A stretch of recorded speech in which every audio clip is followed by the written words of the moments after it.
Hello friends, இன்றைக்கி கனவா மீன் fry ரொம்ப டேஸ்டியாக எப்படி செய்கிறதுன்னு பார்க்கலாமா? எனக்கு இங்கே இந்த ஸ்குவிட்டு ஃப்ரோசனில் கிடச்சிச்சு. அவங்களே நல்லா க்ளீன் பண்ணி வச்சுருந்தாங்க. நல்லா கழுவிட்டு அதை ரவுண்டாக கட் பண்ணிக்கிட்டேங்க. ஒரு பேன் எடுத்துக்கோங்க. அதில் ஒரு ஸ்பூன் எண்ணெய் சேர்த்துக்கோங்க. நல்லா தேங்காய் எண்ணெய் சேர்த்துட்டிங்கன்னா நல்லா மணமாக இருக்கும். நான் தேங்காய் எண்ணெய் தான் எப்போயும் யூஸ் பண்ணுவேன். தேங்காய் எண்ணெய் சேர்த்துட்டு அது கூட ஒரு வெங்காயத்தை நல்லா கட் பண்ணி சேர்த்துக்கோங்க. ஒரு ஸ்பூன் இஞ்சி பூண்டு பேஸ்ட்டு, உப்பு சேர்த்து நல்லா வதக்கிக்கோங்க. ஒரு தக்காளி சேர்த்துக்கோங்க.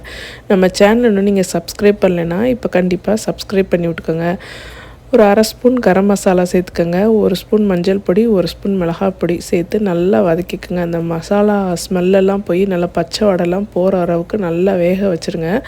அப்புறம் லாஸ்ட்டாக நம்ம கட் பண்ணி வச்சுருந்த ஸ்குட்டை சேர்த்து மல்லி புதினா சேர்த்து மூடி வச்சு ஒரு 3 மினிட்ஸ் தாங்க, சூப்பராக வெந்துடும். ரொம்ப நேரம் வேக வச்சிட்டிங்கன்னா ஒரு மாதிரி ஹார்டாயிரும்.